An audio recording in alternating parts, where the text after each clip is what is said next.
아저씨, 괜찮아요?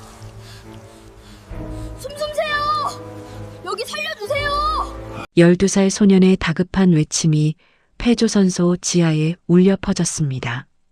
밧줄에 묶인 채 피 흘리던 75세 노인은 거의 숨이 끊어지기 직전이었어요. 부산 영도에 버려진 건물. 비가 억수같이 쏟아지던 밤이었습니다. 편의점 앞에서 쫓겨난 떠돌이 소년이 비를 피하려 들어간 곳에서 죽어가는 사람을 발견한 거예요. 밖에서는 무전기 소리가 들렸습니다. 노인네 아직 안 죽었나? 출혈 많았으니 곧 끝날 거야. 600억 재산을 노린 25년 측근의 배신. 모두가 그를 죽게 내버려뒀지만 아무것도 가진 게 없는 12살 고아 소년만은 포기하지 않았습니다. 그날 밤의 만남이 부산 최대 해운항의 운명을 송두리째 바꿔놓았어요. 달빛 목욕탕입니다. 사연 시작 전에 구독, 좋아요 부탁드립니다. 더불어 어디서 듣고 계신지 댓글 남겨주시면 계신 곳에 행운이 가득하길 바라겠습니다. 비가 억수같이 쏟아지는 밤이었습니다. 부산 해운대 어딘가 편의점 앞 처마 밑에서 비를 피하고 있던 12살 소년 정혜주는 주인 아저씨의 차가운 손짓에 다시 빗속으로 내몰렸어요. 거기서 계속 서 있으면 손님들 못 들어와. 어서 가. 주인 아저씨의 목소리는 날카로웠습니다. 혜주는 고개를 숙이고 다시 빗속으로 나섰어요. 젖은 운동화가 질척거렸고 얇은 티셔츠는 이미 물에 흠뻑 젖어 몸에 달라붙었습니다. 차가운 빗물이 등줄기를 타고 흘러내렸어요. 혜주는 떨리는 몸을 감싸 안으며 공원 쪽으로 발걸음을 옮겼습니다. 발걸음을 옮길 때마다 신발 안쪽에서 물이 철벅거렸어요. 온몸이 얼어붙는 것 같았습니다.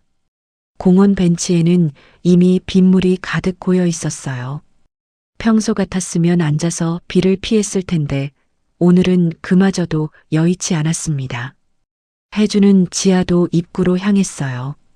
하지만 그곳에는 이미 다른 노숙자분들이 자리를 차지하고 있었습니다.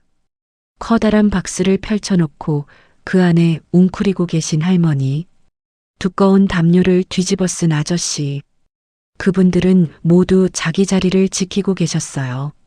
혜주는 그분들 사이로 비집고 들어갈 용기가 나지 않았습니다. 어른들 사이에서 자리를 차지하기란 쉽지 않았어요. 갈 곳이 없었습니다. 아이는 그렇게 빗속을 한참이나 걸었어요. 골목을 지나고 큰 길을 건너고 다시 작은 골목으로 들어섰습니다. 차가운 빗물이 얼굴을 타고 흘러내렸고 손끝은 감각이 없을 정도로 시렸어요. 이를 악물고 걸었지만 다리의 힘이 점점 빠져나갔습니다. 얼마나 걸었을까요? 그때 무너진 담장 너머로 낡은 건물 한 채가 눈에 들어왔어요. 버려진 조선소였습니다. 영도 쪽 바닷가 근처에 있는 오래된 폐조선소였어요. 담장은 반쯤 무너져 있었고 유리창은 깨진 채로 방치돼 있었습니다. 대문은 녹슬어 떨어져 나가 있었고 마당에는 잡초가 무성하게 자라 있었어요. 하지만 건물 한쪽 지붕은 아직 남아 있었습니다. 비를 피할 수 있을 것 같았어요. 혜주는 잠시 담장 앞에 멈춰 섰습니다. 안쪽을 들여다보았어요. 어두웠습니다. 무언가 삐걱거리는 소리가 바람에 섞여 들려왔어요. 혹시 위험한 사람이 있는 건 아닐까? 그런 생각이 머릿속을 스쳤습니다. 하지만 더 이상 비를 맞고 있을 수는 없었어요. 이대로 밤을 새우다간 정말 큰일 날 것 같았습니다. 아이는 용기를 내어 무너진 담장을 넘어 안으로 들어갔어요. 마당을 지나 건물 입구로 다가갔습니다. 문은 반쯤 떨어져 나가 있었고 바람에 덜컹거리고 있었어요. 혜주는 그 틈으로 조심스럽게 안을 들여다보았습니다. 깨진 유리 조각들이 바닥에 흩어져 있었고 벽은 곳곳이 허물어져 있었어요. 천장에서는 빗물이 뚝뚝 떨어지고 있었습니다. 하지만 안쪽으로 들어가면 비를 피할 수 있을 것 같았어요. 혜주는 천천히 안으로 들어갔습니다. 깨진 유리 조각들을 피해 한 걸음 한 걸음 조심스럽게 발을 옮겼어요. 바닥은 축축했고 어딘가에서 곰팡이 냄새가 났습니다. 복도를 따라 안쪽으로 걸어갔어요. 건물 안은 어두웠습니다. 빗소리만 가득했어요. 복도를 지나 안쪽으로 들어가자 계단이 보였습니다. 아래로 내려가는 계단이었어요. 지하로 통하는 계단이었습니다. 물이 계단을 타고 흘러내려가고 있었어요. 지하라면 바람도 덜 불고 더 안전할 것 같았습니다. 혜주는 손으로 벽을 짚으며 천천히 계단을 내려갔어요. 축축한 벽에서는 더 진한 곰팡이 냄새가 났습니다. 한 계단, 두 계단, 조심스럽게 발을 디뎠어요. 어둠이 점점 짙어졌습니다. 그때였어요. 아래쪽에서 미약한 신음소리가 들려왔습니다. 혜주는 그 자리에 멈춰 섰어요. 심장이 빠르게 뛰기 시작했습니다. 누군가 있다는 뜻이었어요. 아이는 잠시 고민했습니다. 다시 올라갈까? 아니면 계속 내려갈까? 무서웠어요. 하지만 호기심도 생겼습니다. 누가 저기 있는 걸까? 혹시 다친 사람일까? 혜주는 숨을 깊이 들이마시고 더 조심스럽게 계단을 내려갔어요. 지하 공간은 생각보다 넓었습니다. 희미한 빛이 환기구를 통해 새어 들어왔어요. 그 빛 속에서 혜주는 그것을 보았습니다. 사람이었어요. 밧줄로 묶여있는 모습의 노인이었습니다. 혜주는 숨이 멎는 것 같았어요. 본능적으로 뒤로 물러섰습니다. 등이 차가운 벽에 닿았어요. 노인은 몸이 밧줄로 결박된 채로 고개를 떨구고 있었습니다. 굵은 밧줄이 양손을 뒤로 묶고 있었고 그 밧줄은 오래된 철제 파이프에 단단히 고정돼 있었어요. 노인의 머리 뒤쪽 바닥에 피가 조금 흘러나와 있었습니다. 머리를 세게 부딪힌 것 같았어요. 백발 사이로 검붉은 핏자국이 보였습니다. 노인의 옷은 비에 젖어 있었어요. 회색 양복 재킷과 하얀 셔츠가 축축하게 젖어 몸에 달라붙어 있었습니다. 밧줄에 묶여 움직이지 못하는 상태로 여기에 오래 있었던 것 같았어요. 혜주는 숨을 죽였습니다. 다리가 후들거렸어요. 도망가야 한다는 생각이 머릿속을 가득 채웠습니다. 하지만 그때 노인이 다시 신음을 흘렸어요. 작고 약한 소리였습니다. 살려달라는 소리 같았어요. 혜주는 그 소리를 듣고 망설였습니다. 발이 떨어지지 않았어요. 혜주는 다시 한 걸음 앞으로 나아갔습니다. 그리고 또 한 걸음. 노인의 얼굴이 조금 더 선명하게 보였어요. 백발의 주름진 얼굴이었습니다. 눈동자는 풀려 있었고 얼굴 표정에는 완전히 무너진 절망감이 서려 있었어요. 하지만 아직 숨은 붙어 있었습니다. 가슴이 미약하게 오르락 내리락 하고 있었어요. 그때 노인이 아이를 발견했습니다. 노인의 눈동자가 천천히 움직이며 혜준을 향했어요. 초점 없던 눈동자에 조금씩 빛이 들어왔습니다. 노인은 묶인 손을 움직이려 했지만 밧줄이 꽉 조여 있어 움직일 수 없었어요. 도와줘. 간신히 짜내는 목소리였습니다. 이것 좀 풀어줘. 목소리는 너무 작아서 거의 들리지 않았지만 혜주는 분명히 들었어요. 노인의 눈빛에는 간절함이 가득했습니다. 살고 싶다는 의지가 그 눈빛에 담겨 있었어요. 혜주는 더 이상 망설이지 않았습니다. 아이는 천천히 노인에게 다가갔어요. 무릎을 꿇고 노인 곁에 앉았습니다. 가까이에서 보니 노인의 상태가 더 명확하게 보였어요. 머리 뒤쪽의 상처는 깊지 않았지만 피가 조금씩 흘러나오고 있었습니다. 얼굴은 창백했고 입술은 파랗게 질려 있었어요. 아저씨 괜찮아요? 숨 쉬세요. 여기 살려주세요. 혜준의 다급한 목소리가 지하 공간에 울려 퍼졌어요. 하지만 대답하는 사람은 아무도 없었습니다. 혜준의 시선이 노인의 손목으로 향했어요. 밧줄에 묶인 손목 너머로 고급스러운 시계가 차여 있었습니다. 은빛으로 빛나는 시계였어요.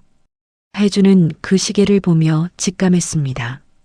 이 사람은 보통 사람이 아니라고, 이런 시계를 차는 사람은 분명 돈이 많은 사람일 거라고. 혜준은 조심스럽게 노인의 어깨를 흔들었어요. 아저씨, 괜찮으세요? 노인은 대답 대신 가늘게 숨을 내쉬었습니다. 눈을 감았다 떴다를 반복했어요. 비는 여전히 거세게 쏟아지고 있었고 지하 공간은 어둠으로 가득했습니다. 12살 소년과 죽어가는 노인. 둘만이 그곳에 남겨져 있었어요. 혜주는 생각했습니다. 이 사람을 어떻게 해야 할까? 혜주는 잠시 생각에 잠겼습니다. 이 사람을 그냥 두고 갈 수는 없었어요. 하지만 12살 아이가 할 수 있는 일은 많지 않았습니다. 혜주는 노인의 손목을 묶고 있는 밧줄을 살펴보았어요. 매듭이 너무 단단했습니다. 아이의 힘으로는 풀 수 없을 것 같았어요. 그때 혜준의 눈에 다시 노인의 손목에 찬 시계가 들어왔습니다. 고급스러운 시계였어요. 은빛으로 반짝이는 시계는 혜준이 지금껏 본 것 중 가장 비싸 보이는 물건이었습니다. 이런 시계를 차는 사람이라면 분명 돈이 많은 사람일 거라고 생각했어요. 도움을 받을 수 있는 사람이 있을지도 모른다고 생각했습니다. 혜주는 노인의 호흡을 다시 확인했어요.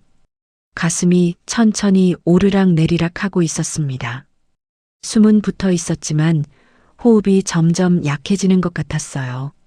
머리 뒤쪽의 상처에서는 여전히 피가 조금씩 흘러나오고 있었습니다. 아이는 노인의 옷을 살폈어요. 재킷 안쪽 주머니를 더듬어 보았습니다. 뭔가 딱딱한 것이 만져졌어요. 혜주는 조심스럽게 그것을 꺼냈습니다. 휴대폰이었어요. 혜준의 눈이 반짝였습니다. 이걸로 119에 전화할 수 있을 것 같았어요. 아이는 서둘러 휴대폰 화면을 켰습니다. 화면이 켜졌어요. 하지만 곧 혜준의 얼굴이 굳어졌습니다. 화면 오른쪽 위에 작은 숫자가 보였어요. 배터리 1%, 거의 꺼지기 직전이었습니다. 혜준은 재빨리 119를 눌렀어요. 전화를 걸었습니다. 하지만 신호가 잡히지 않았어요. 지하라서 그런 것 같았습니다.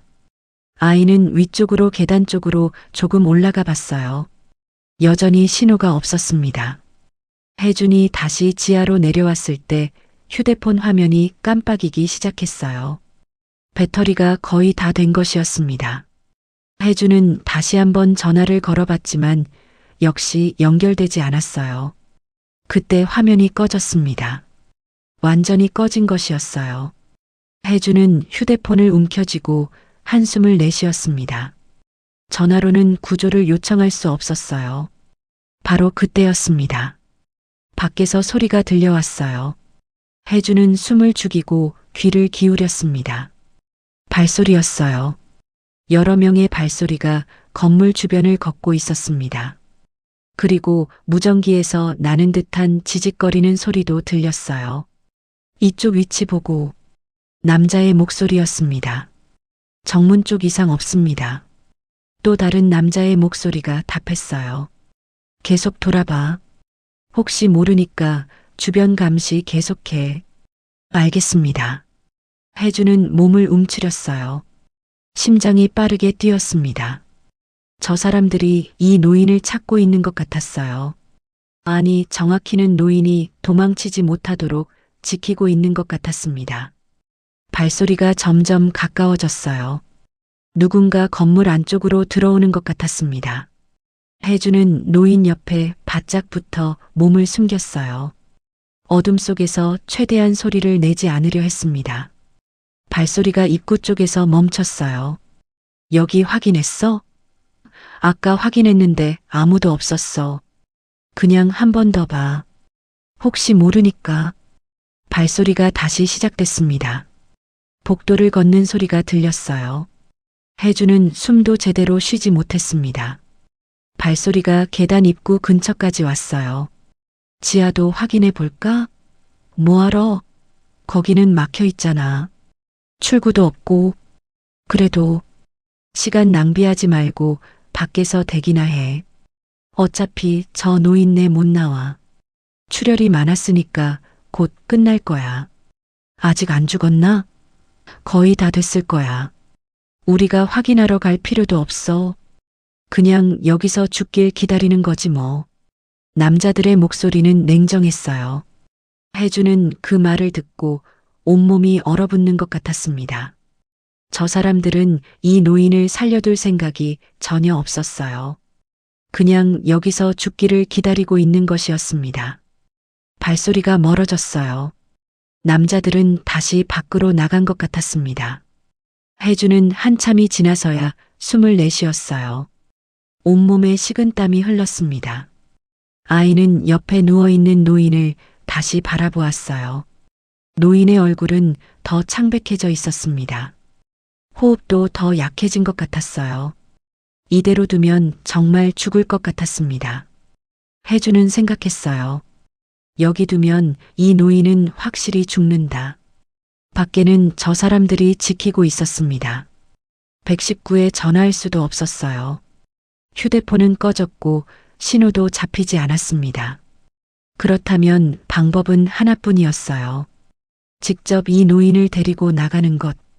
하지만 12살 아이가 어떻게 다 큰 어른을 데리고 나간단 말이에요.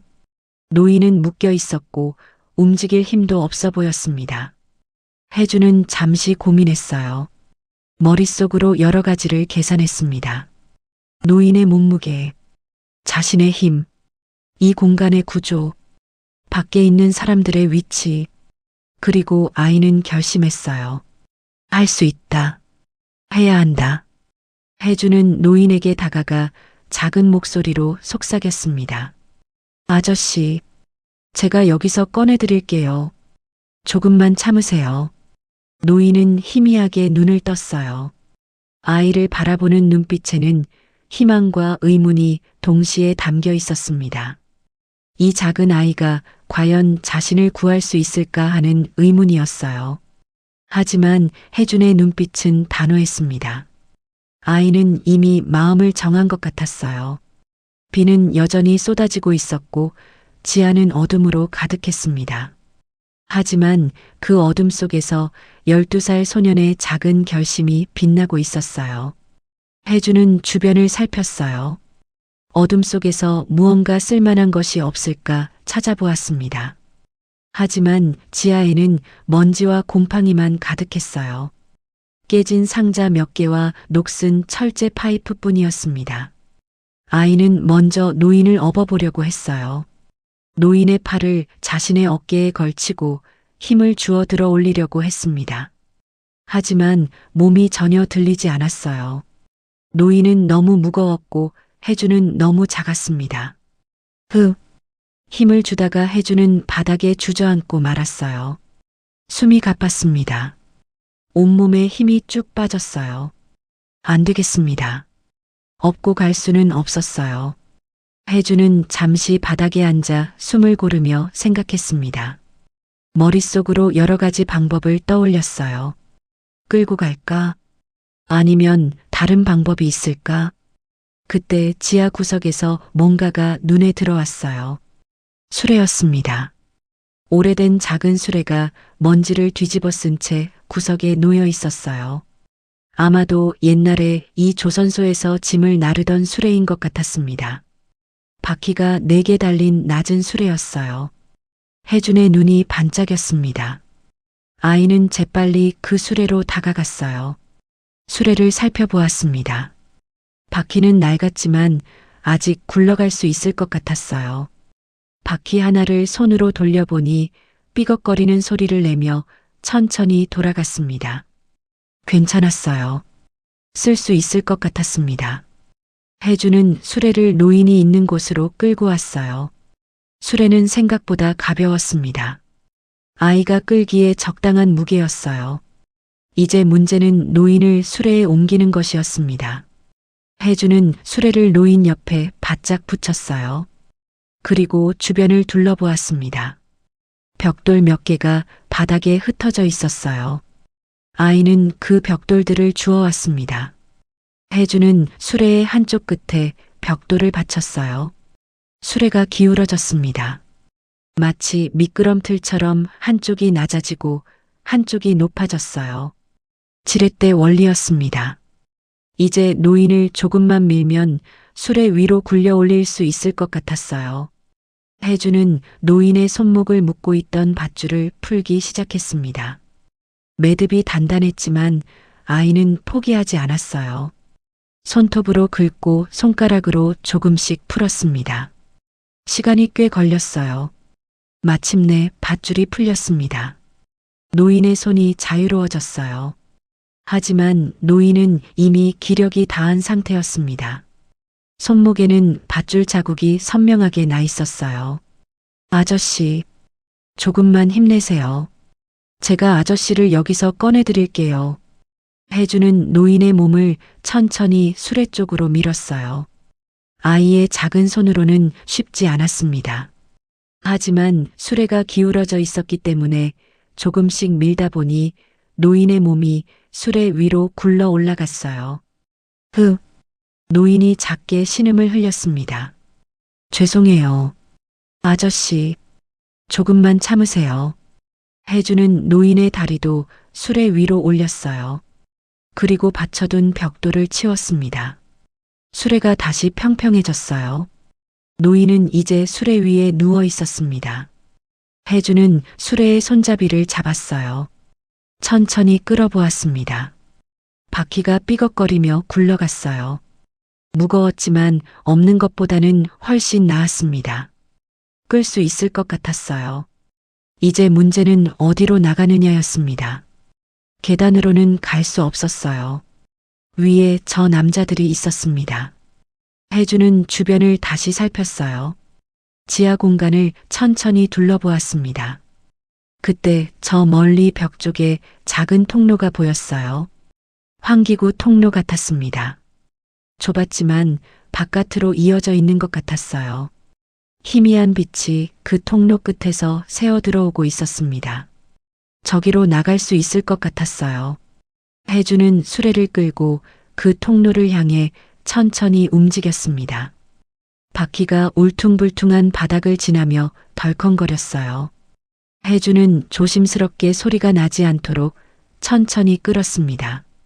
통로 입구에 도착했어요.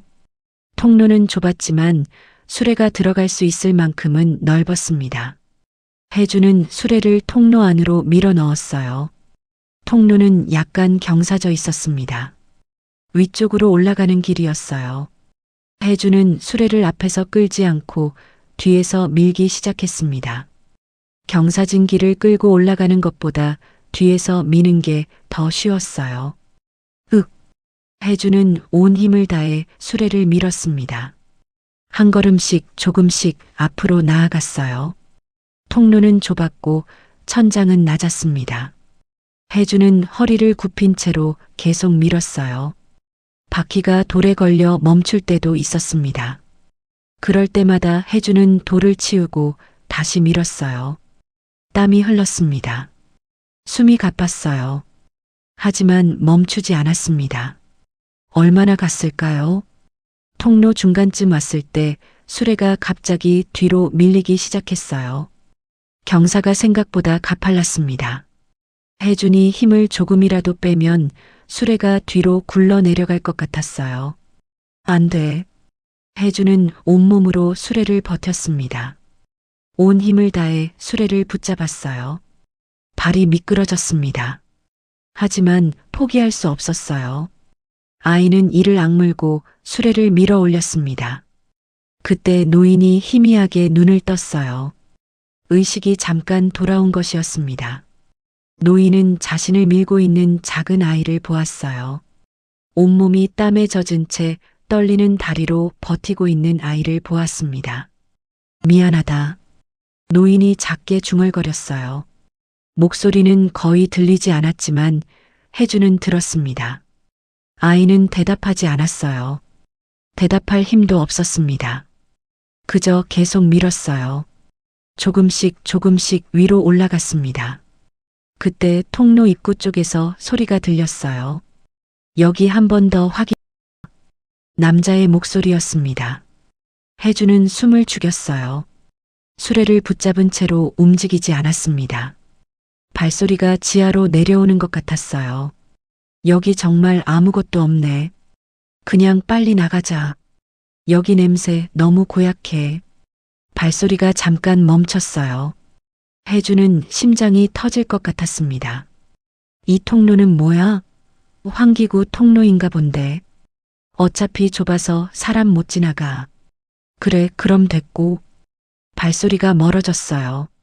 남자들은 다시 위로 올라간 것 같았습니다. 혜주는 그제야 조금 숨을 내쉬었어요. 하지만 쉴 시간이 없었습니다. 다시 수레를 밀기 시작했어요. 노인은 다시 의식을 잃었습니다. 눈을 감았다 떴다를 반복했어요. 혜주는 계속 밀었습니다. 시간이 얼마나 지났는지 알 수 없었어요. 하지만 점점 통로 끝에 빛이 가까워지고 있었습니다. 마침내 혜주는 통로 끝에 도착했어요. 바깥이었습니다. 조선소 뒤편 잡초가 우거진 곳으로 이어지는 환기구 출구였어요. 혜주는 수레를 밖으로 밀어냈습니다. 비가 다시 얼굴에 쏟아졌지만 이번에는 반가웠어요. 지하를 벗어난 것이었습니다. 아이는 수레를 끌고 잡초 사이로 숨었어요. 노인은 여전히 의식이 희미했지만 숨은 붙어 있었습니다. 혜주는 잠시 숨을 고르며 생각했어요. 이제 어디로 가야 할까? 그 시각 부산 해운대 마린시티. 동해해운 본사 회장실에서는 다급한 전화 통화가 오가고 있었습니다. 뭐라고? 시신이 없다고? 이정민의 목소리였어요. 전화기를 귀에 댄 채 그는 창밖을 바라보고 있었습니다. 빗물이 유리창을 타고 흘러내리고 있었어요. 밤은 깊어가고 있었습니다. 예. 다시 확인했는데 지하에 아무도 없습니다. 전화 너머로 부하의 목소리가 들려왔어요. 이정민의 표정이 굳어졌습니다. 설마 누가 도와줬나? 그는 천천히 전화기를 내려놓았어요. 책상에 놓인 서류들을 내려다보았습니다. 하지만 글자가 눈에 들어오지 않았어요. 시신이 없다는 게 무슨 뜻일까요? 박종우가 살아서 어딘가로 간 것일까요? 아니면 누군가 시신을 옮긴 것일까요? 이정민은 다시 전화기를 들었어요. 당장 회의실로 모여. 그의 목소리는 차갑고 단호했습니다. 30분 후 동해해운 본사 비밀 회의실. 이정민은 테이블 앞에 서 있었고 그 앞에는 부하 직원 3명이 긴장한 얼굴로 서 있었어요. 제대로 확인도 안 하고 뭐 한 거야? 이정민이 책상을 손바닥으로 내리쳤습니다. 쿵 하는 소리가 방 안에 울렸어요. 부하들이 움찔했습니다. 죄송합니다. 죄송하다고? 죄송하다고 되는 일이야? 이정민의 목소리는 점점 높아졌어요. 당장 다시 가서 흔적이라도 찾아. 발자국, 피자국, 뭐라도 있을 거 아니야? 예, 알겠습니다. 부하들이 고개를 숙였습니다. 그리고 병원들 다 뒤져. CCTV 확인하고 주변 골목 전부 수색해. 회장이 어디 있는지 무조건 찾아내. 예, 꺼져. 부하들이 황급히 회의실을 빠져나갔어요.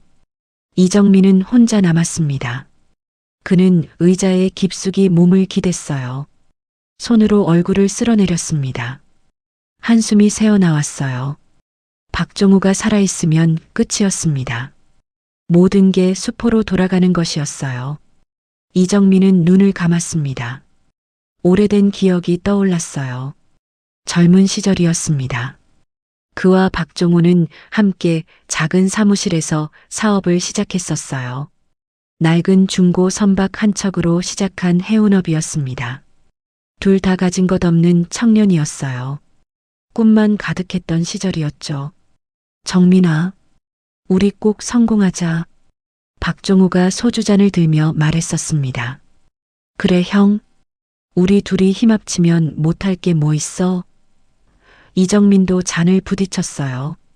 그때는 진심이었습니다. 부산 자갈치 시장 근처 허름한 술집에서 미래를 꿈꿨던 그날 밤. 이정민은 정말로 박종호를 형처럼 따랐어요. 하지만 시간이 흐르면서 달라졌습니다. 회사가 커질수록 언제나 중심은 박종호였어요. 언론은 박종호만 주목했고 사람들은 박종호만 기억했습니다. 부산의 해운항 박종호 회장, 맨손으로 3조 원 제국을 일군 신화의 주인공. 기사마다 박종호의 이름만 등장했어요. 이정민은 언제나 그 뒤에 있었습니다. 형, 이번 프로젝트는 제 의견도 좀 들어줘요. 정민아, 이건 좀 더 생각해봐야 할 것 같은데. 박종호는 언제나 그렇게 말했어요. 정중했지만 단호했습니다.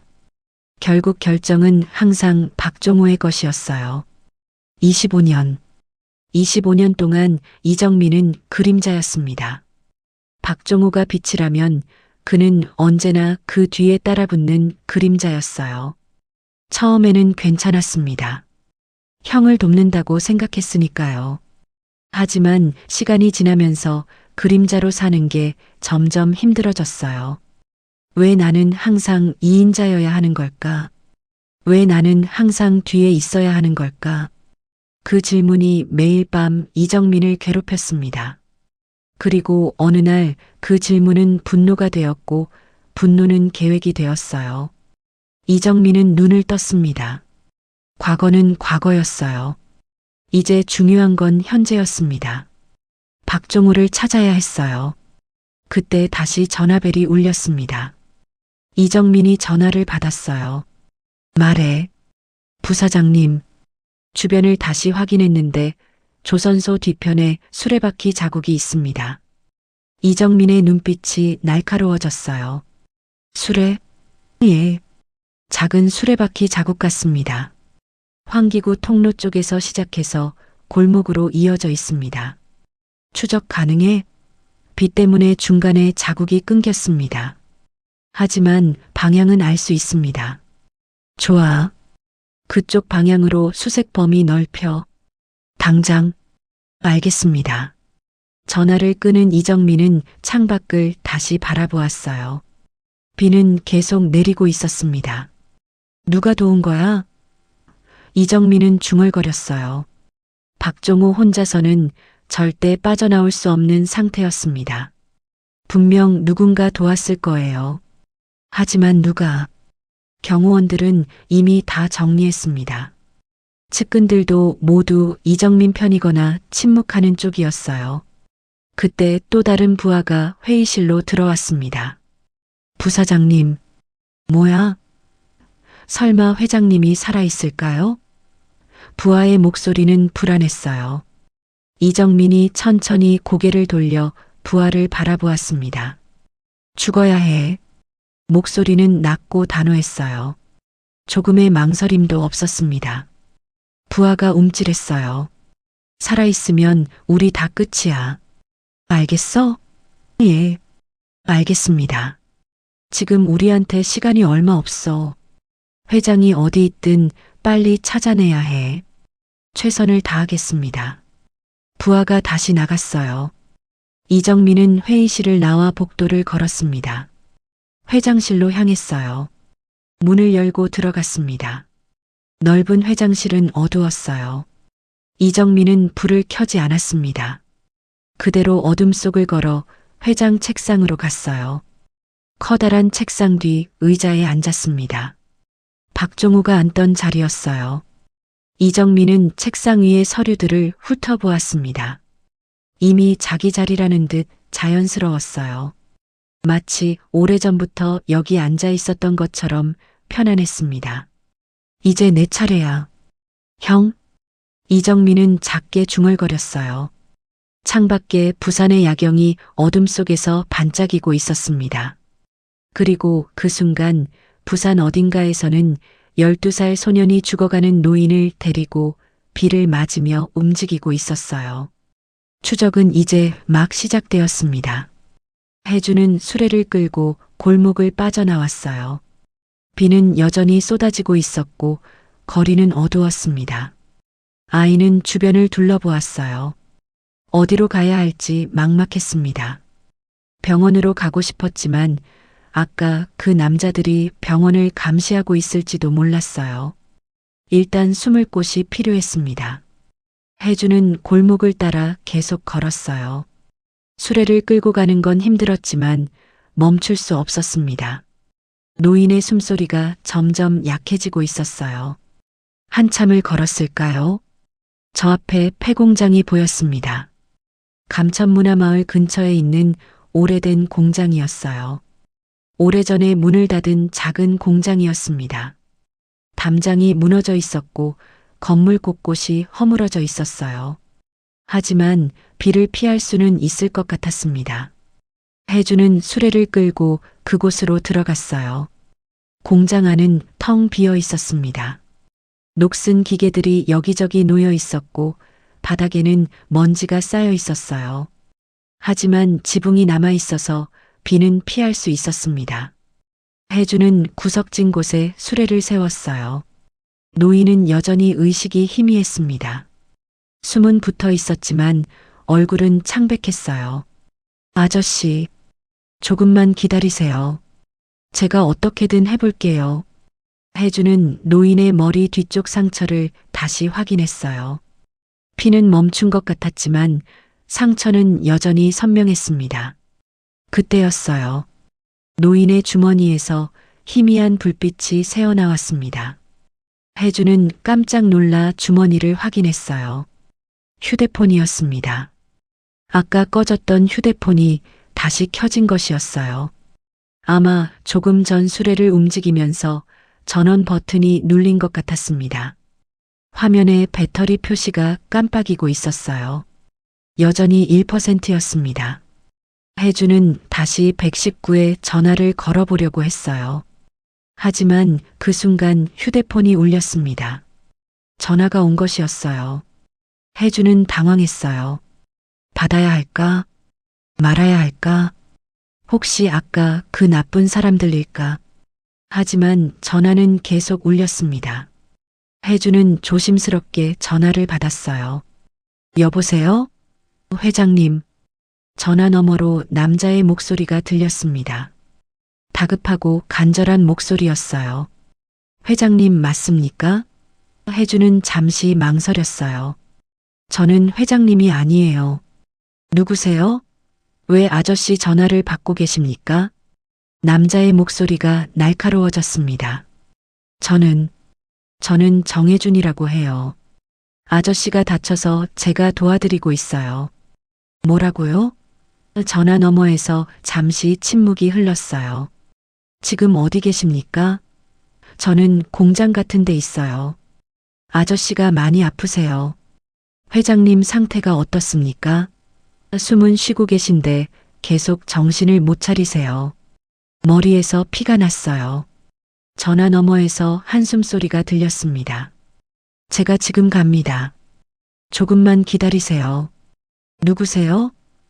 저는 회장님의 경호실장입니다.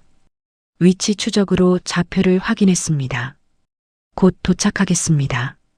전화가 끊어졌어요. 혜주는 휴대폰을 내려다보았습니다.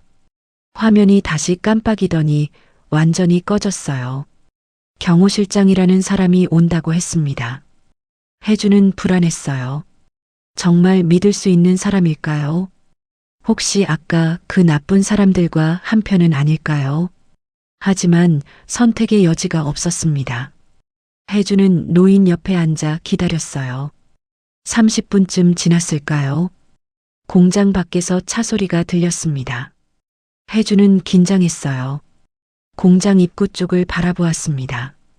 발소리가 들렸어요. 한 남자가 공장 안으로 들어왔습니다. 40대 중반쯤 되어 보이는 남자였어요. 검은색 정장을 입고 있었고 얼굴에는 긴장감이 가득했습니다.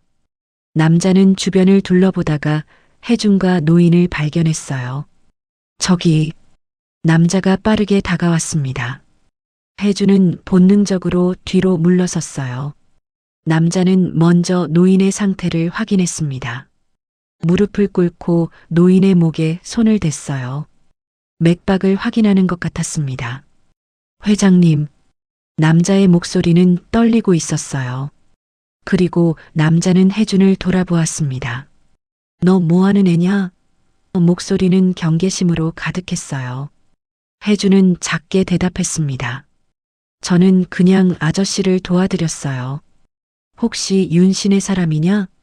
남자가 의심하는 듯 혜준을 쳐다보았어요. 그때 노인이 희미하게 눈을 떴습니다.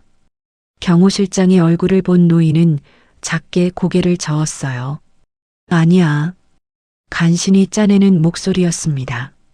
경호 실장은 노인의 얼굴을 다시 보았어요. 그리고 혜준을 다시 보았습니다. 이 아이가 날 살렸다. 노인이 다시 중얼거렸어요.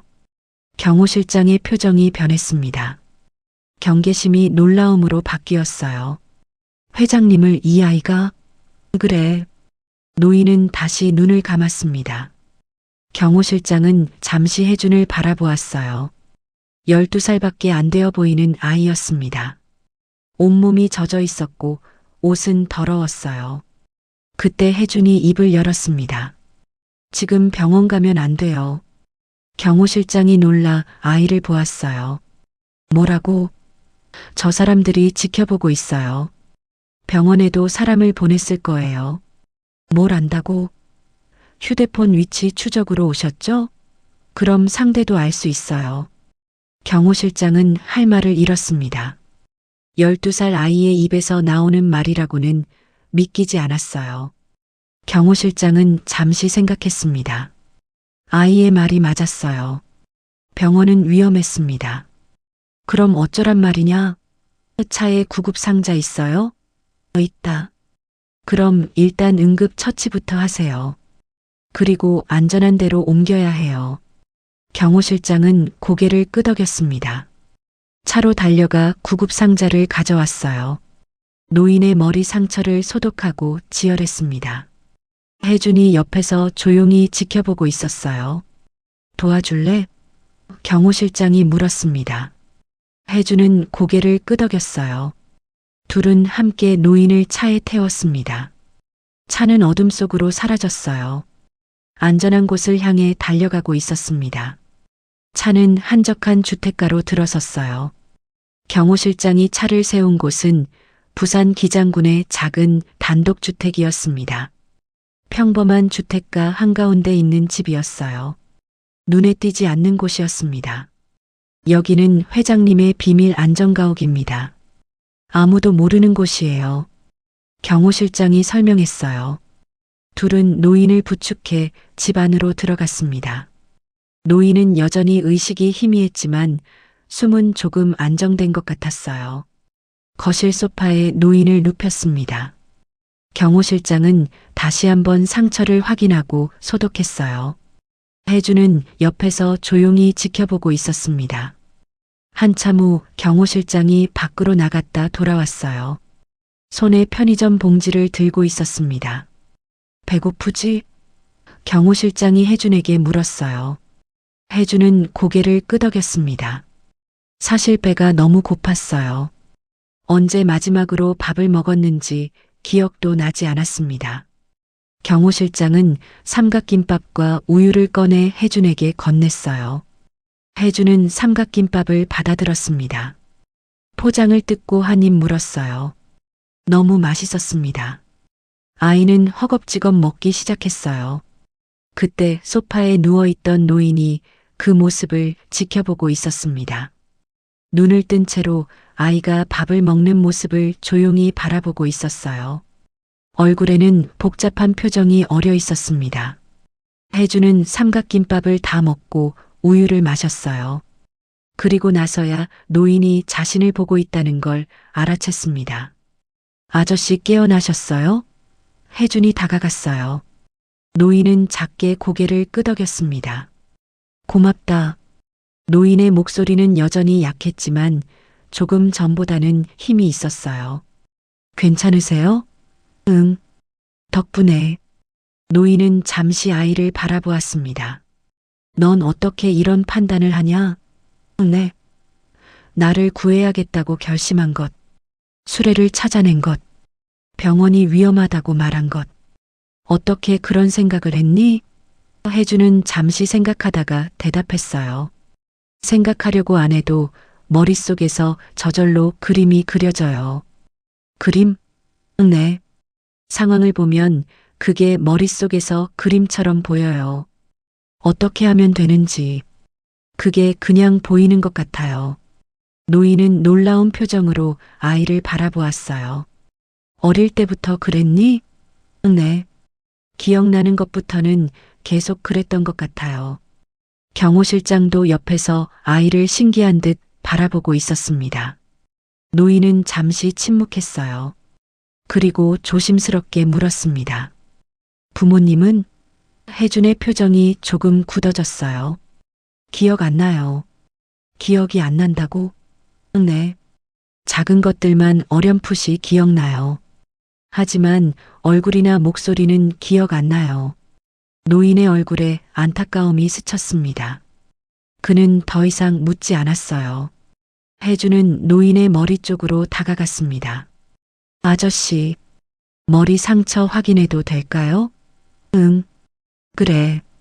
혜주는 조심스럽게 붕대를 살짝 들추고 상처를 보았어요. 상처가 깊어요.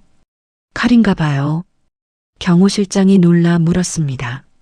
어떻게 알아? 상처 모양이 예전에 본 적 있어요. 예전에? 혜주는 대답하지 않았어요. 그저 다시 붕대를 조심스럽게 덮었습니다. 경호 실장은 더 묻지 않았어요. 이 아이에게 어떤 과거가 있는지 알 수 없었지만 쉽지 않은 삶을 살아왔다는 건 분명했습니다. 노인은 천장을 바라보다가 입을 열었어요. 나를 이렇게 만든 사람은 이정민이야. 혜준이 고개를 들었습니다.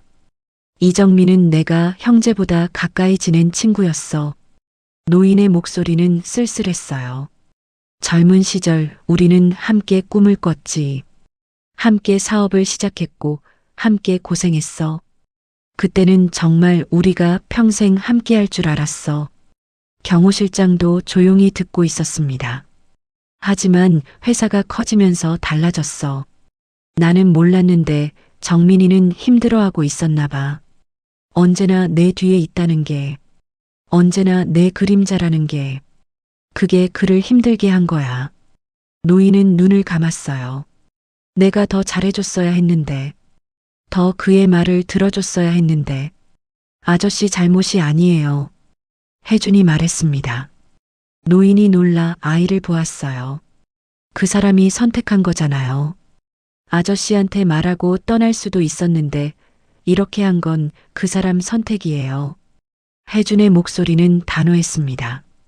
그리고 지금 그 사람은 아저씨를 찾으려고 할 거예요. 그렇겠지. 병원도 감시하고 CCTV도 확인하고 사람들을 풀어서 찾을 거예요. 경호 실장이 끼어들었어요. 맞습니다. 이 부사장은 회장님이 살아계신 걸 알면 끝장입니다. 필사적으로 찾을 겁니다. 혜준이 말했습니다. 지금은 숨는 게 아니라 준비할 시간이에요. 준비? 네. 반격할 준비요. 노인과 경호 실장이 아이를 놀란 눈으로 바라보았어요. 12살 아이의 입에서 반격이라는 단어가 나온 것이었습니다. 하지만 그 눈빛은 진지했어요. 아저씨가 살아계시다는 걸 알리는 거예요. 하지만 지금이 아니라 준비가 다 된 다음에요. 혜주는 천천히 말을 이어갔습니다. 증거를 모으고 사람들을 모으고 언론도 준비하고 그래서 한 번에 끝내는 거예요. 노인은 한참 동안 아이를 바라보았어요. 이 작은 아이가 자신의 생각보다 훨씬 더 깊이 생각하고 있다는 걸 알았습니다. 다음 날 아침이었어요. 노인의 상태는 많이 나아졌습니다. 여전히 약했지만 의식은 또렷해졌고 말도 할 수 있었어요. 경호 실장은 노트북과 태블릿을 가져왔습니다. 회장님, 작업할 수 있게 준비했습니다. 혜주는 태블릿을 건네받았어요. 화면을 켜고 손가락을 움직이기 시작했습니다. 노인과 경호 실장은 아이의 모습을 지켜보았어요. 혜주는 화면에 뭔가를 그리기 시작했습니다. 사람 이름들이 적히고 그 사이에 선이 그어졌어요. 인물 관계도였습니다. 이정민을 중심으로 이 사람들이 같은 편이에요. 혜준이 설명했어요. 그리고 이 사람들은 아저씨 편이고요. 이 사람들은 아직 정하지 않은 것 같아요. 노인이 화면을 들여다보았습니다. 정확하구나. 그리고 돈의 흐름도 봐야 해요. 이정민이 어디에 돈을 썼는지, 누구한테 돈이 갔는지. 혜주는 다시 화면을 넘겼어요. 회사 자금 내역을 확인했습니다. 경호 실장도 따라가기 힘든 속도였어요. 아이의 손가락은 빠르게 움직였고 머릿속으로는 끊임없이 계산하고 있었습니다. 1시간쯤 지났을까요? 혜주는 첫 번째 계획서를 작성했어요. 이렇게 하면 될 것 같아요. 노인과 경호 실장이 화면을 보았습니다. 경호 실장이 고개를 저었어요. 이건 너무 이상적이야. 현실적으로 어려워. 왜요? 언론, 경찰, 내부 사람들을 동시에 움직이는 건 쉽지 않아. 시간도 촉박하고. 혜주는 잠시 당황한 표정을 지었어요. 처음으로 자신의 계획이 틀렸다는 말을 들었습니다. 그럼 어떻게 해야 해요? 순서를 바꿔야 해. 먼저 확실한 증거부터 확보하고 그 다음에 내부 사람들을 움직이고 마지막에 언론과 경찰을 동시에 움직이는 거야. 혜주는 고개를 끄덕였어요. 알겠어요. 아이는 다시 태블릿을 들고 수정하기 시작했습니다. 노인은 그 모습을 보며 생각했어요. 이 아이는 천재지만 아직 어린아이였습니다. 실수도 하고 배워가는 중이었어요. 30분 후 혜주는 수정된 계획서를 보여줬습니다. 이번엔 어때요? 경호 실장이 꼼꼼히 읽어내려갔어요. 좋아. 이건 현실적이야. 노인도 고개를 끄덕였습니다. 경호 실장은 노인의 측근들 중 믿을 수 있는 사람들에게 연락하기 시작했어요. 하지만 조심스럽게 이정민이 눈치채지 못하도록 해야 했습니다. 며칠이 지났어요. 하나씩 정보가 모이기 시작했습니다. 이정민이 움직인 자금 내역, 매수한 사람들의 명단, 증거 자료들. 그런데 문제가 생겼어요. 노인의 오른팔이었던 김 전무가 이정민 편으로 넘어간 것이었습니다. 경호 실장이 분노했어요. 김 전무까지 배신했습니다.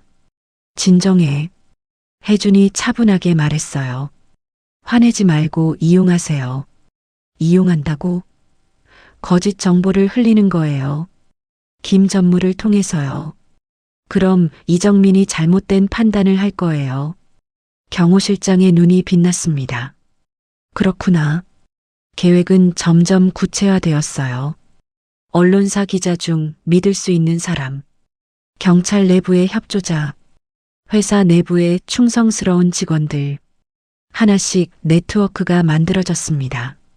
이정민은 모르고 있었어요. 자신이 함정에 빠지고 있다는 것을요. 어느 날 밤이었습니다. 혜주는 혼자 창가에 서 있었어요. 밖을 내다보고 있었습니다. 노인이 다가왔어요. 무섭지 않니? 혜주는 고개를 돌렸습니다. 무서워요. 그럼 그만둘 수도 있어. 아니요. 혜주는 다시 창밖을 보았어요. 무섭지만 여기가 좋아요. 여기가? 네. 아저씨가 있고 경호 실장 아저씨도 있고 저를 필요로 하는 사람들이 있어요. 그게 좋아요. 노인의 눈시울이 붉어졌습니다. 이 아이는 지금껏 혼자였어요. 아무도 필요로 하지 않았고 아무도 지켜주지 않았습니다. 하지만 이제는 달랐어요. 혜준아. 네. 우리가 가족이 되면 안 될까? 혜준이 놀라 노인을 보았어요. 가족이요? 응. 나한테는 자식이 없어. 그리고 너한테는 가족이 없잖니. 우리 가족이 되자. 혜준의 눈에서 눈물이 흘러내렸습니다. 처음으로 흘리는 눈물이었어요. 조건이 있어요. 조건? 이 일이 끝나도 저를 버리지 않겠다고 약속해 주세요. 노인의 표정이 굳어졌어요. 경호 실장도 숨을 죽였습니다. 버려지지 않는다는 약속이요. 혜준의 목소리는 떨리고 있었어요. 노인은 아이의 손을 잡았습니다. 약속한다. 절대로 버리지 않을게. 정말이요? 정말이야. 내 목숨을 구해준 은인인데 어떻게 버리겠니? 혜준의 눈에 눈물이 맺혔어요. 하지만 흘리지는 않았습니다. 감사합니다.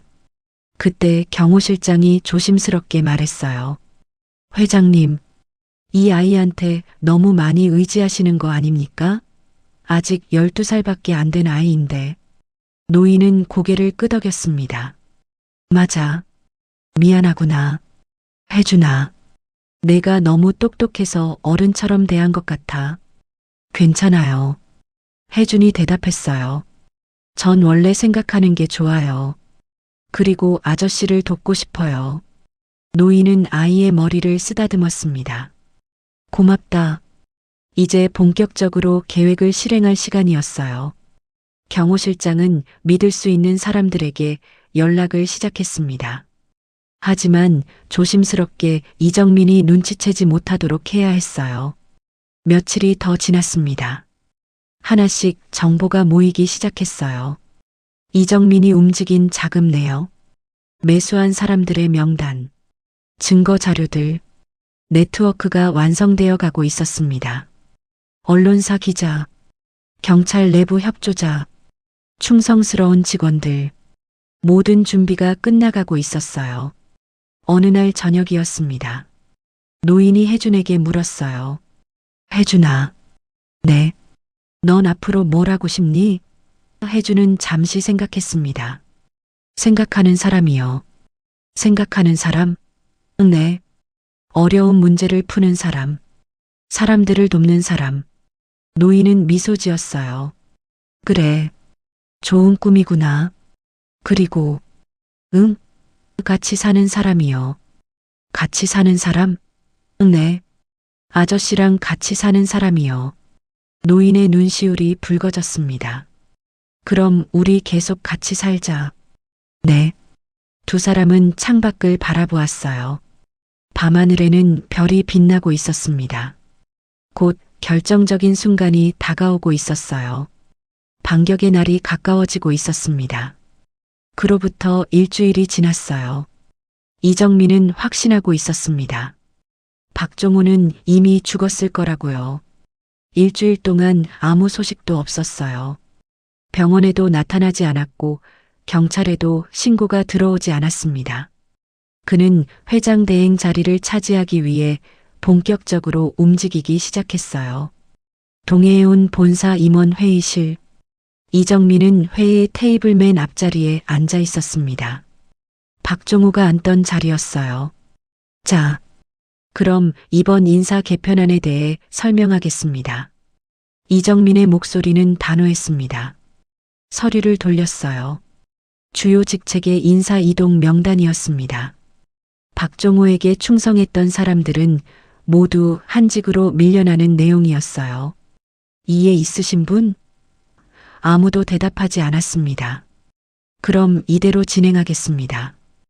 회의는 그렇게 끝났어요. 이정민은 회의실을 나와 복도를 걸었습니다. 자신감이 넘쳤어요. 이제 회사는 자신의 것이었습니다. 하지만 며칠 후부터 이상한 일들이 생기기 시작했어요. 회사 내부에서 정보가 새기 시작한 것이었습니다. 박종호 회장 실종 사건 내부 음모설. 작은 인터넷 언론사에서 기사가 하나 올라왔어요. 큰 기사는 아니었지만 사람들 사이에서 소문이 돌기 시작했습니다. 이정민의 부하들 사이에서도 동요가 일었어요. 한부하가 갑자기 사표를 냈습니다. 왜 그만두려는 거야? 이정민이 물었어요. 죄송합니다. 개인 사정이 생겨서요. 개인 사정? 지금이 중요한 시기에 죄송합니다. 부하는 고개를 숙이고 나갔습니다. 그리고 며칠 후 또 다른 부하가 갑자기 연락이 끊겼어요. 도망친 것이었습니다. 이정민은 점점 불안해지기 시작했어요. 무슨 일이 벌어지고 있는 거야? 그는 남아있는 부하들을 회의실로 불렀습니다. 부사장님, 시신이 발견 안 됐다는 소문이 돕니다. 한 부하가 조심스럽게 말했어요. 그건 알아. 그래서 혹시 설마 살아있을까요? 이정민의 눈빛이 차갑게 변했습니다. 그럴 리 없어. 하지만 그럴 리 없다고. 일주일이 넘었어. 그 상태로 일주일을 버틸 수 있겠어? 부하들은 입을 다물었습니다. 너희는 시키는 대로만 해. 쓸데없는 생각하지 말고. 알겠습니다. 부하들이 고개를 숙였어요. 회의가 끝나고 이정민은 혼자 회장실로 돌아왔습니다. 내부 문서들을 조작하고 있었어요. 박종호의 건강 상태가 좋지 않았다는 내용의 문서, 회장 권한을 이정민에게 위임한다는 내용의 문서, 모두 거짓이었지만 서류상으로는 완벽했습니다. 이제 조금만 더. 이정민이 중얼거렸어요. 그때 전화벨이 울렸습니다. 부사장님, 큰일입니다. 뭐가? 언론사에 제보 전화가 들어왔다고 합니다. 제보? 무슨 제보? 박종호 회장 실종 사건과 관련된 내부 음모 정황이라고. 이정민의 표정이 굳어졌어요. 그리고 며칠 후였어요. 이정민은 주주총회 날짜를 잡았습니다. 그날 공식적으로 회장 대행직을 승인받을 계획이었어요. 그런데 바로 그때였습니다. 경호실장으로부터 연락이 왔어요. 부사장님, 회장님께서 내일 공식 석상에 나오신다고 합니다. 이정민은 전화기를 떨어뜨릴 뻔했습니다. 뭐라고? 회장님께서 생존해 계십니다. 내일 기자회견을 연다고 합니다. 이정민의 얼굴이 하얗게 질렸어요. 그럴 리가. 어떻게? 그 순간 모든 것이 무너지는 소리가 들렸습니다. 다음 날 아침이었어요. 동해해운 본사 대강당은 사람들로 가득했습니다. 기자들, 임원들, 주요 관계자들이 모여 있었어요. 박종호 회장의 긴급 기자회견이라는 공지가 나간 후였습니다. 사람들은 웅성거렸어요. 정말 회장님이 나오시는 건가? 실종됐다던데 어떻게 된 거지? 이 부사장님은 어디 계시지? 강단 옆 대기실에서 해주는 불안한 얼굴로 창밖을 바라보고 있었어요. 제가 나가야 해요. 노인이 아이의 어깨에 손을 얹었습니다. 싫으면 안 나가도 돼. 여기서 기다려도 괜찮아. 해주는 고개를 저었어요. 같이 있을게요. 무섭지? 네. 근데 아저씨 혼자 두기 싫어요. 노인은 아이를 꼭 안아주었습니다. 고맙다. 바로 그때 경호실장이 들어왔어요. 회장님, 준비 다 됐습니다. 알았어. 가자. 노인은 혜준의 손을 잡았습니다. 둘은 함께 대기실 문을 나섰어요. 강당으로 들어가는 순간 모든 시선이 그쪽으로 쏠렸습니다. 사람들은 숨을 죽였어요. 박종호였습니다. 살아있는 박종호 회장이었어요. 저게 회장님이시다. 정말 살아계셨어? 강당이 술렁이기 시작했습니다. 카메라 플래시가 터졌어요. 기자들이 일어섰습니다. 사람들이 앞으로 몰려들었어요. 박종호는 천천히 단상으로 올라갔습니다. 해주는 그의 손을 잡고 함께 올라갔어요. 여러분, 오랜만입니다. 박종호의 목소리는 여전히 약했지만 또렷했어요. 저는 지난 일주일간 죽을 뻔했습니다. 강당이 다시 술렁였습니다. 누군가 저를 죽이려고 했습니다. 그리고 죽도록 방치했습니다. 박종호는 화면을 켰어요. 대형 스크린에 자료들이 나타나기 시작했습니다. 자금 이동 내역, 매수된 사람들의 명단, 통화 기록, CCTV 영상, 모든 증거가 하나씩 공개되었어요. 그리고 마지막에 이정민의 이름이 나타났습니다. 이정민 부사장이 저를 배신했습니다. 강당이 침묵에 빠졌어요. 그때 강당 뒤쪽 문이 열렸습니다. 이정민이 들어왔어요. 그의 얼굴은 창백했습니다. 눈빛은 흔들리고 있었어요. 박종호와 이정민의 시선이 마주쳤습니다. 긴 침묵이 흘렀어요. 정민아. 박종호가 먼저 입을 열었어요. 내가 어떻게 나한테 이런 짓을 할 수가 있냐? 목소리는 떨리고 있었습니다. 분노보다는 슬픔이 더 컸어요. 이정민은 얼어붙은 듯 서 있었습니다. 말이 나오지 않았어요. 우리 형제처럼 지냈잖아. 내가 널 얼마나 믿었는데? 형? 이정민의 목소리는 가늘게 떨렸어요. 나도 힘들었어. 항상 형 뒤에만 있어야 했어. 항상 그림자였어. 그래서 날 죽이려고 한 거냐? 나도 인정받고 싶었어. 이정민의 목소리는 점점 작아졌습니다. 박종호는 고개를 저었어요. 그렇게 말하지 말고 떠나면 됐잖아. 다른 길을 갔으면 됐잖아. 왜 이렇게까지 한 거냐? 이정민은 대답하지 못했습니다. 경호실장이 앞으로 나왔어요. 그 뒤로 경찰들이 들어왔습니다. 이정민 씨, 체포합니다. 이정민은 무너지듯 주저앉았어요. 그의 부하들도 하나둘 경찰에게 체포되기 시작했습니다. 일부는 이미 도망쳤고 일부는 자수했어요. 강당은 여전히 혼란스러웠습니다. 박종호는 혜준을 자신의 곁으로 불렀어요. 여러분, 박종호가 다시 말했습니다. 제가 여기 살아서 설 수 있는 건 이 아이 덕분입니다. 모든 시선이 혜준에게 쏠렸어요. 이 아이가 날 살렸습니다. 12살밖에 안 된 아이가 죽어가던 저를 포기하지 않고 구해줬습니다. 혜준은 고개를 숙였어요. 너무 많은 사람들이 자신을 보고 있어서 부끄러웠습니다. 카메라 플래시가 또 터졌어요. 박종호는 혜준의 손을 꼭 잡았습니다. 이 아이는 제 은인입니다. 그리고 박종호는 잠시 말을 멈췄어요. 그리고 이제 제 가족입니다. 강당이 다시 술렁였습니다. 혜준은 고개를 들었어요. 박종호를 바라보았습니다. 박종호가 미소 지으며 고개를 끄덕였어요. 이 아이를 제 손자로 받아들일 것입니다. 사람들이 박수를 치기 시작했어요. 작은 박수 소리가 점점 커졌습니다. 강당 전체가 박수 소리로 가득 찼어요. 혜준의 눈에 눈물이 맺혔습니다. 하지만 이번에는 슬픈 눈물이 아니었어요. 기쁨의 눈물이었습니다. 이정민은 경찰에게 끌려나갔어요. 그의 뒷모습은 초라했습니다.